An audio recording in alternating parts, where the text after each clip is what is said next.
Tonight's video is section 3.1, part 2, Extreme Value Theorem. The homework is 19 through 33 odd. We'll be doing it Wednesday in class. It's due Friday. So let's look at the extreme value theorem. It states, if f is a continuous function on the closed interval from a to b, then we are guaranteed to have an absolute maximum and an absolute minimum. That's all this states. So now let's go find them.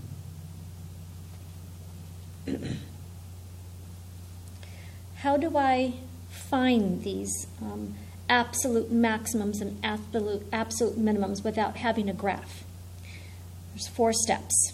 Step 1, we need to go and test for critical numbers, our x values, which is what you were doing today in class. And there are 2 ways to find these critical numbers. You take your function, you take the first derivative, set it equal to 0, and find the x values that make the output be 0. That's one set of critical numbers. For example, at the relative maxes and relative mins, because that means that the first derivative, the slope of the tangent line, is 0. The second way is which x values make the first derivative undefined. In other words, at cusps, but we don't have a graph. So in other words, what x values make the first derivative undefined, which means I have to look at the denominator of a fraction, figure out what values of that denominator is going to make it go to 0. And you will see that in a moment with a couple examples that we have. Step 2 then is substitute those critical numbers into my original function f. Why? Because I'm looking for the y output. What is the y? What is it? Because I need to find the smallest y and the largest y. But it's not just the critical numbers we test. We also test in part 3 the endpoints a and b.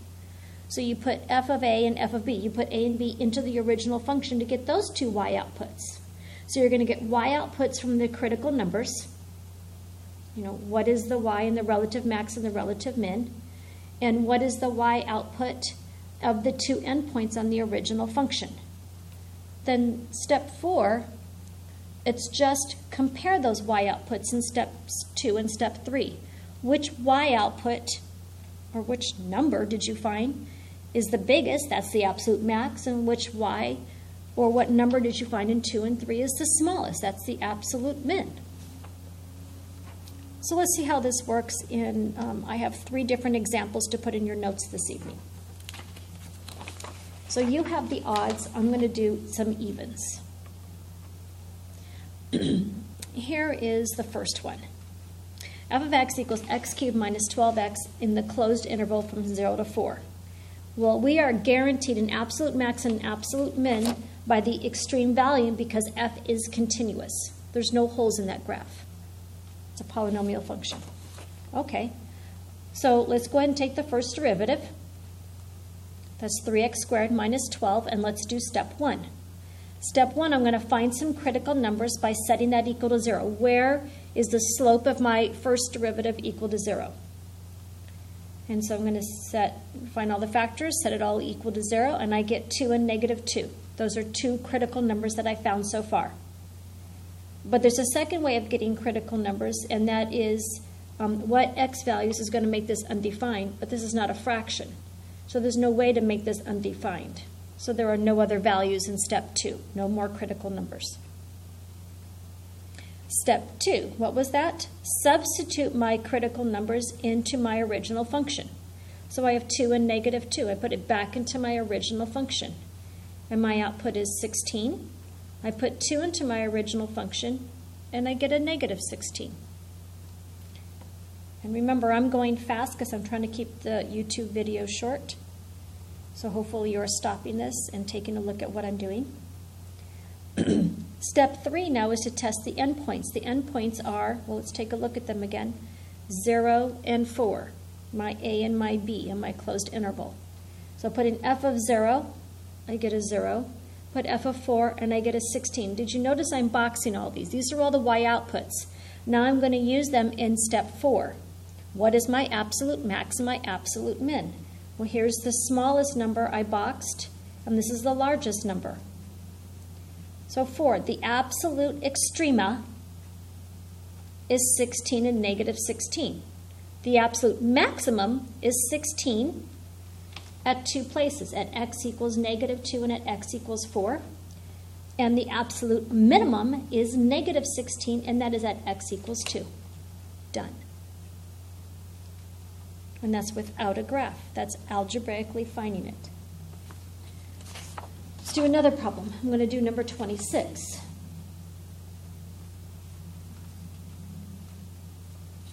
Let me pull this down a little bit. Number 26. That is the cube root of x on the closed interval negative 1 to 1. So from negative 1 to 1, this is a continuous function. So I am guaranteed an absolute maximum and an absolute minimum. Let's go ahead and use the steps to find them. So first thing I'm going to do is take the first derivative and clean that up just a little bit. So I'm going to use, I'm going to rewrite that as x to the 1/3 power, bring down the 1/3 and reduce the 1/3 to negative 2/3. And so that's x to the 2/3 in the denominator, and I left the square here and made it a cube root, 1/3. So let's do step 1. Let's set it equal to 0. Which values of x is going to give me a slope of 0? So I'm going to go ahead and multiply both sides by this, and that would cancel out. So that means 0 is equal to 1, but that's not a true statement. There are no critical numbers from taking the first derivative and seeing where the slope is 0. I don't have any, which means I have no relative maximums or minimums. I have no critical numbers from this piece. Remember, there's a second qualifier. I'll go back and put this again. I need to figure out what x values is going to make this first derivative undefined. Well, this time I do have a denominator. So I'm going to take that denominator, set it equal to 0, and solve for x. So I'm going to go ahead and divide both sides by 3. I'm going to go ahead and go back and rewrite that as x to the 2/3 power. And we know the only way to get that is, in fact, let me do that properly.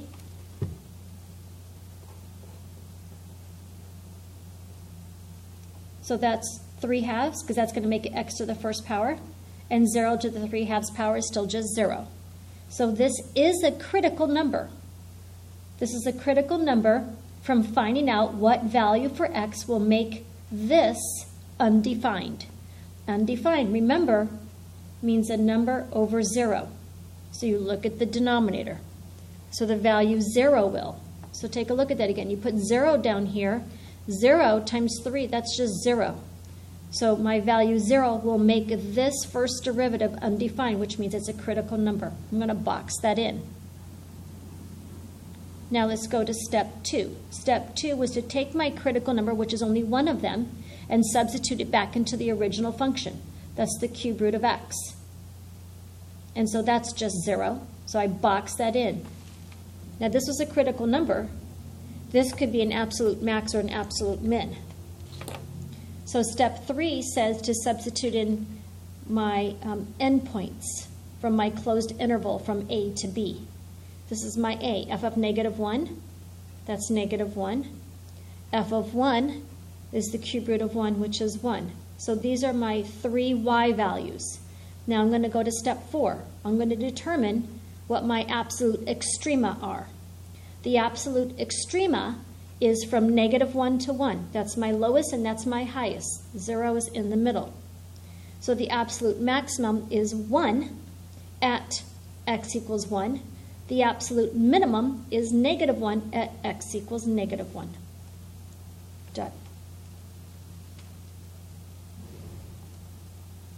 Let's do one more problem, and it involves trig. Trig always makes things a little bit more interesting. G of x equals secant of x. from the closed interval from negative pi over 6 to pi over 3. So I guess we better make sure that this is really a continuous function between negative pi over 6 and pi over 3. So let's see. That's the same thing as 1 over cosine of x. So remember, we have to graph cosine. And let's see, cosine pi over 2, pi, 3 pi over 2, 2 pi, 1, negative 1. Starts here, goes here, comes from our unit circle. And I guess I better back it up. So I better go to negative pi over 2. And then here is where the asymptotes are. And so secant is really here, and here, and here. So maybe I should make that in color. We're really looking at this, this. So negative pi over 6 is about here, and pi over 3 is a little bit less than pi over 2. So clearly, this piece of this function is continuous. So therefore, I'm allowed to use the extreme value theorem, which guarantees that I'm going to have an absolute maxima and an absolute minima. Now I can proceed. So let's move that around. So let's take the first derivative. That's secant x, tangent x. Step 1. Set it equal to 0. Find out what x values will make this a true statement. In other words, what x values will make my original function have a tangent line of slope of 0. So I'm going to set secant x equal to 0 and tangent x equals 0. So I have to look at, this is 1 of cosine of x equals 0, sine of x over cosine of x. I wrote it like that just in case. I went ahead and also sketched out negative pi over 6 is here. And this is pi over 3, so I can look in here. That's the interval on my unit circle. So what I'm looking at, it's where on my unit circle is cosine of x going to be equal to 1, but when I take the reciprocal, it's going to be, well, that's not going to happen. There's nowhere that's going to happen. How can I get this to flip over and be a 0? There's no way I can do that. I can't go from an undefined to a defined. So I get none from this. But let's look at this. Let's look at sine of x over cosine of x. Where is sine of x over cosine of x going to equal 0? So right here at this ordered pair, that's 1, 0. And this is cosine and this is sine. So sine over cosine, 0 over 1. That happens to be 0. So where does that happen at? At 0 radians. So I have a critical number. And then there's nowhere I can make this first derivative undefined. Why? Because there's no denominator here. And even if I wrote it as a denominator, let's see, sine of x over cosine squared of x. Cosine x is a continuous function. So there are no values that's going to make this equal to 0 in that interval. So now let's go ahead and do step 2.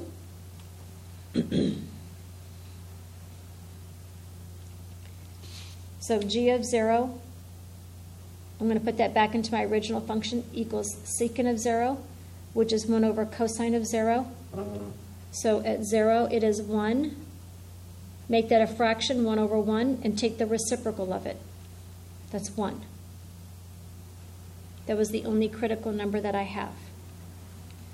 Step 3 is to input the two end values. So the end values, A is negative pi over 6, put that in the original function. So secant of negative pi over 6, which is 1 over cosine of negative pi over 6, so it's right here. So cosine is this length here, which is square root of 3 over 2. 1 over square root of 3 over 2. Take the reciprocal, that's 2 over square root of 3.